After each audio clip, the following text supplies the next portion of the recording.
Arish room থেকে বেরিয়ে গেল। আরুর রুমের দিকে যেতে গেলেই দেখল ওনারা সবাই আসছেন। অনিকা খান আরিশকে থামিয়ে বলে উঠল, আরিশ, তুই কিছু খেয়ে আয় বাবা। আরিশ মুচকি হেসে বলল, খিদে নেই আম্মু, খিদে পেলে খেয়ে নেবো, চিন্তা করো না। আর তোমরা বাসায় যাও, আমি আছি। আরিশের কথা উপেক্ষা করে অনিকা খান বললেন, আরুর জ্ঞান ফিরলে কি বলবো ওকে? আমার তো ভেবেই হাত পা ঠান্ডা হয়ে আসছে। আরিশ সাবলীলভাবেই বলল, বলবে যে ওর পেটে পেইন হতো, তাই ছোট একটা অপারেশন হয়েছে, আর এরপর পেটে আর পেইন হবে না, এটুকু বলবে, আর বাকি দায়িত্ব আমার। কথাটা বলে আরিশ ভিতরে যেতে নিলেই আরমান সাহেব বললেন। আরিশ পিছন ঘুরে বলল, মামু বলো। উনি একটু দ্বিধাগ্রস্ত হয়ে বললেন, অরুর অপারেশন হয়েছে, হয়তো ওর আর বেবি হবে না, ওর জীবনে সুখ বলতে আর কিছুই রইল না। কিন্তু তুমি তো ক্ষুতহীন, তাই তোমার ফিউচার নিয়ে কিছু ভাবলে? মানে তুমি চাইলে আবার বিয়ে করতে পারো, তাতে আমার পরিবার বা অরুর তরফ থেকে কোনো অভিযোগ থাকবে না। আরিশ ভ্রু কুঁচকে বলল, ফিউচার? বিয়ে কার? উনি থতমত খেয়ে বললেন। তোমার? আরিশ এবার রেগে দাঁতে দাঁত চেপে বলল, নেক্সট টাইম এই কথাটা আর বলবে না মামু। আমার ফিউচার মানে আমার আরু পাখি, ব্যাস। যখন জানতাম যে বেবি হবে না তখনও ভালোবেসেছিলাম, আর এখন যখন হবে না তখনও ভালোবাসি। আর আমার ফিউচার নিয়ে আমিই ভাবতে পারবো। আর আরু পাখি যদি না থাকতে চায় তো সেটা ওর প্রবলেম, আমার না। যতদিন ও বাঁচবে ওকে আমার সাথেই থাকতে হবে। আর আমি ডিসিশন নিয়েই ফেলেছি, আরু পাখি সুস্থ হলে আমি ওকে নিয়ে চলে যাব, ও আমার সাথে থাকবে। নো মোর ওয়ার্ডস। কথাটা বলে আরিশ আরও রুমে ঢুকে গেল। ওরা সবাই থ হয়ে রইল। অনিকা খান ও আরমান সাহেবের দিকে রাগী চোখে তাকিয়ে বললেন, তুইও না ভাইয়া, ছেলেটাকে এইসব কথা বলিস কেন? জানিস তো এইসব কথাও পছন্দ করে না। আর আমিও আরিশের সাথে একমত, আরু সুস্থ হলে আরুকে আমাদের বাসাতে নিয়ে যাব। আরমান সাহেব কাছুমাছু মুখ করে বলল, ভাবনা হয় রে, মেয়েটার তো যা হওয়ার হলো, ছেলেটার ভবিষ্যৎটাও এভাবে নষ্ট হবে? সেই কথা ভেবেই তো বলছি। অনিকা খান রেগে বললেন, থাক থাক, অনেক ভেবেছিস, এখন বসবি চল। আরুর কেবিনে ঢুকে দেখলো আরু শুয়ে আছে, এখনো জ্ঞান ফেরেনি। আরিশ ফোন পার করে আরুর একটা ছবি তুলে নিল, তারপর মুচকি হেসে বলল, এই ছবিটা তোমাকে আমি আরও 20 বছর পর দেখাবো, আর দেখিয়ে বলবো, এই দেখো আরু পাখি, আমার ছোট্ট বেবিটা সেদিন কত ছোট ছিল আর আজ কত বড় হয়ে গেছে। কথাটা বলে ফোনটা পকেটে রেখে আরুর এক হাত ধরে অপর হাত দিয়ে আরুর মাথায় হাত বোলাতে বোলাতে বলল, আচ্ছা একটা কথা বলো তো, তুমি তোমার আর আমার মাঝে সবাই ভিলেনের রোল কেন প্লে করতে চাই? কিছু না, শুধু বলবে আরুর সাথে কি তুমি থাকতে চাও? You don't know how much I hate this question. ভালো যখন বেসেছি তখন তো ছেড়ে দেওয়ার জন্য বাসিনি, তাই না? ওরা বোঝে না। হোয়াট এভার, তোমার একটা টিউব কেটা আর একটা অনেকটাই ড্যামেজ, বেবি হবে না হয়তো কখনো, কিন্তু আমার তো বেবি লাগবে না, কারণ আমার ছোট্ট বেবি আছে, আমার আরু পাখি। আর পুতুল বউ আমার লিটিল প্রিন্সেস। তুমি কি জানো যে আমি তোমাকে কতটা ভালোবাসি? তুমি ভাবো যে না বললে হয়তো ভালোবাসা যায় না, কিন্তু এটা তো ঠিক না বলো? আমি প্রকাশ করি না কখনো, তবুও তো ভালোবাসি, তাই না? যাই হোক, তুমি সুস্থ হও, তারপর তোমাকে আমার কাছে রেখে দেব। কেউ কেড়ে নিতে পারবে না কখনো, ওপরওয়ালা ব্যতীত। I love you. তুমি সেন্সলেস আছো তাই বললাম, জেগে থাকলে বলতাম না। না হলে তুমি তো এটা নিয়ে সারা হসপিটাল মাথায় করতে, তাই না? যাই হোক, নাও ইউ আর স্লিপি, ঘুমাও। আমার বাসায় গেলে তোমাকে ঘুমাতে দেব না কোনো রাত, ঠিকঠাক? প্রমিস। কথাটা বলে আরুর হাতটা শক্ত করে জড়িয়ে ধরল আরিশ। ওর লিটল বেবিটার টেক কেয়ার করছে, ক্ষতি কি? ভালো তো বাসে, তাই না? ভোর 4টে কি 4:30 মতো বাজে। সময়ের ঠিকঠাক হিসাবটা কারোর কাছে নেই। আরিশ কেবিনের ভিতরে, আরও 3জন কেবিনের বাইরে বসে আছে। আরিশের চোখে ঘুম নেই, কেবল চোখটা বন্ধ করে আছে। আর অপেক্ষা করছে কখন আরুর জ্ঞান ফিরবে। আরুর হাতে হাত রেখে জড়িয়ে ধরে চেয়ারে বসে পেটে মাথা রেখেছে আরিশ। আরুর জ্ঞান ফেরার সময় হয়ে এসেছে। একটু হাঁপ ছেড়ে চোখটা আলতোভাবে বন্ধ করতে গেলেই আরুর হাতটা কিঞ্চিত নড়ে উঠতেই আরিশ ধরপড় করে উঠে গেল।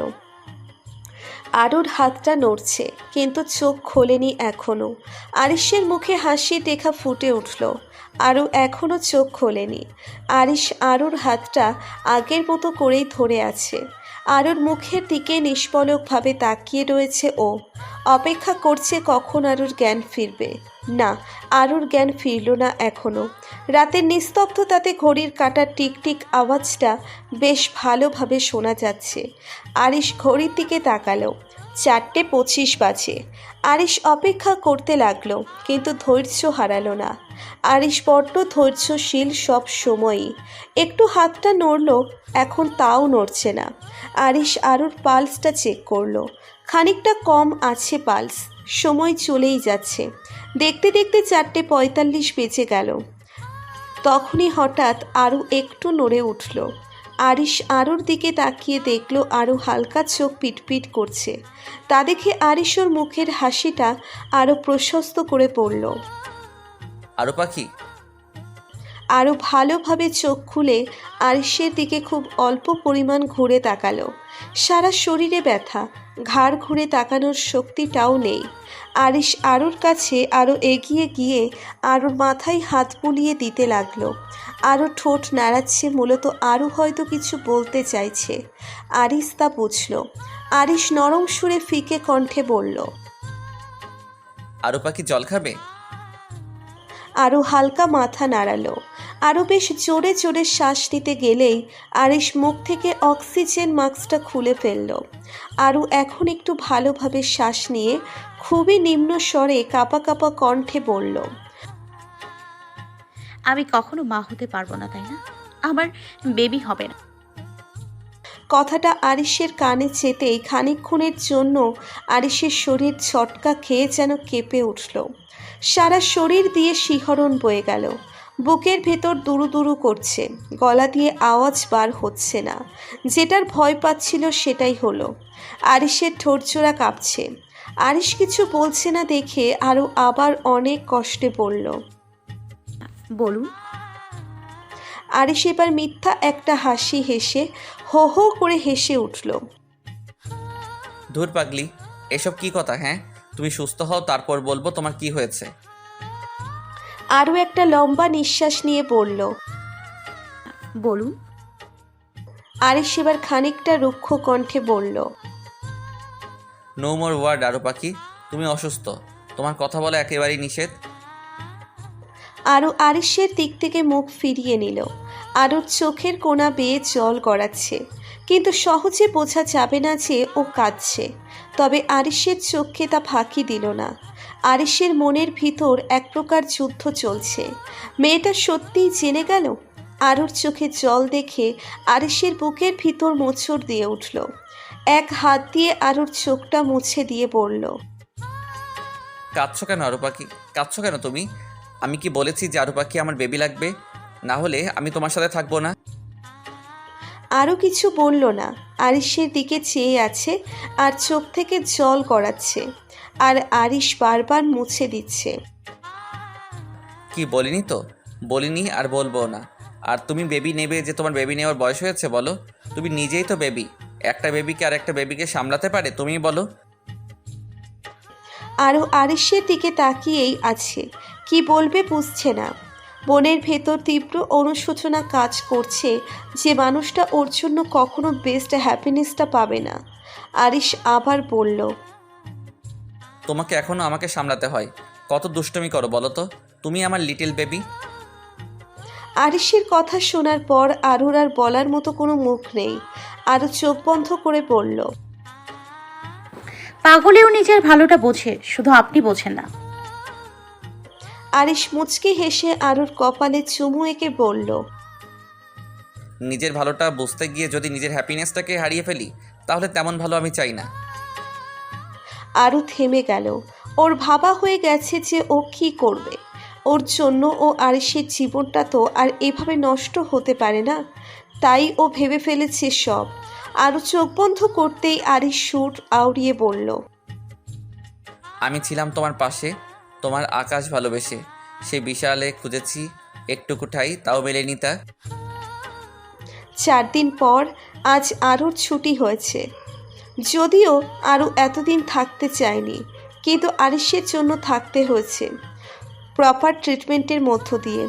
এই কদিনে আরিশের সাথে আরুর খুব একটা কথা হয়নি। না হলে এই দিনে একবার কি দুইবার আরিশও আজ জোর করে কথা বলতে চায়নি, কারণ আরুর মন খারাপ ছিল। হসপিটাল থেকে বেরিয়ে গাড়িতে উঠল আরু। গাড়ি ড্রাইভ করছে আরিশ। সবাই আরিশদের বাড়িতে অপেক্ষা করছে। আরও আগের থেকে অনেকটাই সুস্থ। গাড়িতে উঠে সিটের সাথে মাথা এলিয়ে বসে আছে আরু। আরিশ ড্রাইভ করছে আর মাঝে মাঝে আরুর দিকে তাকাচ্ছে। হঠাৎ গাড়িটা ব্যাক নিতেই আরু আরিশের দিকে তাকিয়ে নরম সুরে বলল, এদিকে যাচ্ছেন কেন? এদিকে তো আপনার বাসা, আমার বাসায় নিয়ে চলুন। আরিশ কোনো কথা বলল না, চুপ করেই রইল। আরও বিরক্ত হয়ে পুনরায় বলল, আপনি শুনতে পাননি কি বললাম? আরিশ একটু রাগী কণ্ঠে বলল, এখন থেকে আমার বাসায় থাকবে তুমি। আরও রাগী চোখে তাকিয়ে চোখ ঘুরিয়ে নিল। কিছুক্ষণ পর আরিশদের বাড়িতে চলে এলো ওরা। বাসায় ঢুকে দেখল সবাই সেখানে উপস্থিত আছে। আরুকে দেখে সবাই খুশি। সানা সাবধানে আরুকে আরিশের ঘরে নিয়ে গেল। আরু ভ্রু কুঁচকে বলল, এখানে কেন? আমি তোর সাথে থাকবো। তখনই আরিশ রুমে ঢুকে বলল, বিয়েটা কার সাথে করেছো, আমার সাথে নাকি সানার সাথে? আরু চুপ করে গেল। কেন জানি না আরিশের সাথে কথা বলতে একদমই ইচ্ছে করছে না ওর। শুধু মনে হচ্ছে ওর জন্য আরিশের জীবনটা নষ্ট। হঠাৎ আরিশ বলল, সানা, একটু নিচে যা, গিয়ে দেখ গাড়িতে একটা বক্স আছে, ওটা একটু আনবি। সানা মাথা নাড়িয়ে পড়ল। সানা বেরিয়ে যেতেই আরিশ হাতের ঘড়ি খুলতে খুলতে বলল, সমস্যা কি? আরও ভ্রুকুচকে বলল, সেম কোশ্চেন, যদি আপনাকেও করি তাহলে আপনার আনসার কি হবে? আরিশ ঘড়িটা রেখে বলল, আই হ্যাভ নো প্রবলেম। তোমার কি সমস্যা সেটা জানতে চেয়েছি, নট মাইন। আরও রেগে বলল। বিয়ে করছে না কেন আবার? আরিশ আরুর দিকে আর চোখে তাকিয়ে বলল, চলো তাহলে আবার বিয়ে করি ধুমধাম করে, সবাই জানবে যে আবরার আরিশ বিবাহিত। আরও রেগে বলল, আমি আবার কথা বলিনি। আরিশ শার্টের বোতাম খুলতে খুলতে বলল। তো আরও এবার দৃঢ় কণ্ঠে বলল, আমি চাই আপনি আবার বিয়ে করুন, আপনার একটা নতুন সংসার হোক, তখন আপনাদের ইনশাল্লাহ বেবি হবে, একটা ভালো ফিউচার হবে। আরিশ শার্টটা বেডে ফেলে দিয়ে বলল। আর তুমি? আরও রেগেই বলল, আমার আবার কি? আমি আমার মতো থাকবো, আপনাদের জীবন থেকে সরে যাব। আমার সাথে থেকে আপনি কখনো সুখ পাবেন না। আরিশ আয়নার সামনে দাঁড়িয়ে বলল, I think I am too handsome, তাই না? আমার পিছনে 8 কি 10টা মেয়ে তো হামেশাই ঘুরবে, তাই না? চাইলেই 5 থেকে 10টা বিয়ে হবে, তাই না? চাইলেই 100টা বেবি পয়দা করা যাবে, তাই না? আরও বিরক্ত হয়ে বলল। মজা করছেন? আরিশ আরুর দিকে ফিরে পড়ল। নো নো নো, আরও বাকি মজা করবো কেন, আমি সিরিয়াস। কথাটা বলে আরুর হাত ধরে বলল, চলো তুমি আমাকে শেখাবে যে কিভাবে সুখ পাওয়া যায়। আসো বেডে আসো, আজকে আমিও শিখবো। আরও ঝটকা মেরে আরিশের হাত ঝাড়া মেরে বলল, ছাড়ুন, সুখ খুঁজতে গেলে বিয়ে করুন, বললাম না আমার মাঝে কিছু নেই।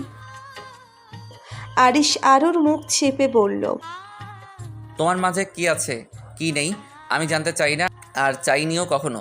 যেমন আছো তেমন থাকো। যেমন আছি ভালো আছি, আর সুখের দরকার হলে তোমার মাঝে খুঁজে নেব, তার জন্য আমার বিয়ে করার দরকার নেই। তুমি ছিলে, তুমি আছো আর থাকবে। নো মোর ওয়ার্ডস। আর কোনো রকম এদিক বেদিক করলে আমি ভুলে যাব যে তুমি অসুস্থ, বুঝলে? কথাটা বলে আরুকে ছেড়ে দিল। আরু রাগে ফুঁসছে।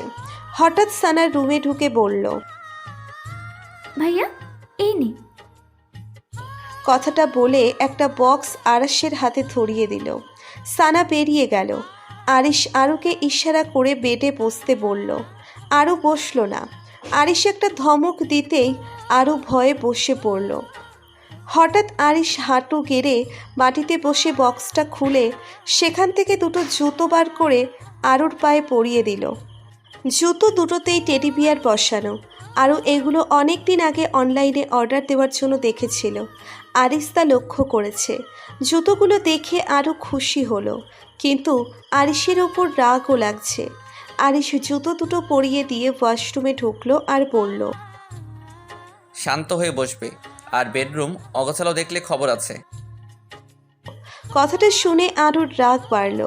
রেগে হাতের পাশে থাকা ফ্লাওয়ার ভাসটা ফেলে দিতেই ঝটপট করে ভেঙে গেল। ভেতর থেকে আরিশ বলে উঠল। পানিশমেন্ট? আরু মুখ ভেঙচি দিয়ে বলল, পানিশমেন্ট বললেই কি পানিশমেন্ট হয় নাকি অভদ্রতা? ওফ মিস্টার অভদ্র, হোয়াট এভার। আপনার পানিশমেন্ট আপনার পকেটে রাখুন, আমি চললাম। কথাটা বলে আরু বেরিয়ে যেতে গেলেই আরিশ বলল, যেখানে যাবে যাও, তবে বাসার বাইরে এক পাও রাখলে বুঝে নাও কি হবে। আরু চোখ মুখ কুঁচকে আরিশকে কথা শোনাতে শোনাতে বেরিয়ে গেল। শাওয়ার নিচ্ছে আরিশ। রাগ লাগছে খুব। মেয়েটা এখন জেনে গেছে, এবার তো কথায় কথায় আরিশকে মুক্তির কথা বলবে। আর এর একটা পার্মানেন্ট সলিউশন আরিশের বার করতে হবে। তাই ভাবছে আরিশ। আরও সিঁড়ি দিয়ে নামছে। নিচে দেখলো ওর মা আর অনিকা খান খাবার টেবিলে খাবার সাজাচ্ছে। অনিকা খানকে দেখে বললেন, ফুপি, তোমার ছেলেকে আবার বিয়ে দিচ্ছ না কেন বলো তো? আরুর কথা শুনে অনিকা খান আর আফসানা বেগম একে অপরের দিকে তাকালেন। অনিকা খান মুচকি হেসে বললেন, আচ্ছা, আরিশের আর কদিন পরেই তো ফাইনাল এক্সাম হবে। তারপরই তোর আর আরিশের আবার ধুমধাম করে বিয়ে দেব। সত্যি তো তুই ঠিক বলেছিস, তোদের বিয়ে হয়েছে তা তো কেউই জানে না। এবার ধুমধাম করে বিয়ে দিলে সবাই জেনে যাবে। কথাটা শুনে আরু গ্লাসে জল খেতে খেতে বলল, আরে ধুর, ওনাকে আমি আবার বিয়ে করতে যাব কেন? আমি তো তোমার অন্য নতুন বৌমার কথা বলছি, যে তোমার বাসায় ঘর আলো করে আসবে। তার একটা ছোট্ট বেবি হবে। তাছাড়া বড় কথা হলো, তোমার অভদ্র ছেলেটাকে বাধ্য করার মতো কেউ আসবে। কথা শোনা মাত্রই আফসানা বেগম সেখান থেকে চলে গেলেন। অনিকা খান রাগী কণ্ঠে বললেন, এরকম আজকে বলেছিস ঠিক আছে, আর কখনো বলবি না। আরিশের সামনে তো নাই না। আর দেখ, তোর মাও কষ্ট পেল, চলে গেল তোর কথা শুনে। আর আরিশ তোকে অনেক ভালোবাসে, তাই এইসব কথা মুখেও আনবি না। আরু চোখ গরম করে উঠে চলে যেতে যেতে বলল, ভালোবাসা না তো ছাই। কথাটা বলে পাশের ঘরে চলে গেল। গিয়ে দেখলো ওর আম্মু ফুপিয়ে কাঁদছে। আর ওর বুকের ভিতর মোচড় দিয়ে উঠল ওর মাকে কাঁদতে দেখে। তবুও নিজেকে সামলে বেশ হাসি খুশি ভাবেই ওনার সামনে গিয়ে বসলো। বেশ মজা করেই বলল, কি হলো আম্মু, তুমি চলে এলে যে? জামাইয়ের আর একবার বিয়ে দেওয়ার কথা শুনে বুঝি লজ্জা পাচ্ছ? আরুর মা কাঁদতে কাঁদতে বলল, কেন এইরকম বলিস আরু? তুই তো জানিস যে আরিশ এসব বলা পছন্দ করে না, তারপরও তুই। ওনার কথাটা শুনে আরুর মুখের হাসির রেখাটা ছোট হয়ে এলো। বেশ কিছুক্ষণ নীরব থেকে বলে উঠল, আম্মু চোখ মুছো। উনি আগের মতোই কাঁদছেন। কান্না থামাচ্ছেন না দেখে আরও ওনার চোখটা মুছে দিয়ে নরম সুরে বলল,